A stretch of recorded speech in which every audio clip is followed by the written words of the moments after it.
Secret Files.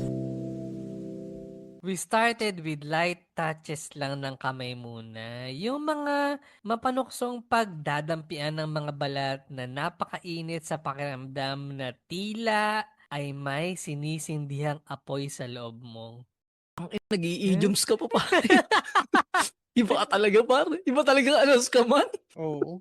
Nagtuloy-tuloy ito hanggang sa natagpuan na lang namin na kami ay nasa kama at nasa ibabaw niya ako. Unlike sa gatas ng ina, aware na akong malaki ang boobs niya kaya nung inalis ko ang kanyang bra, hindi na ako nagulat sa size. Ang ikinagulat ko lang ay yung kabilang kaliwang dede.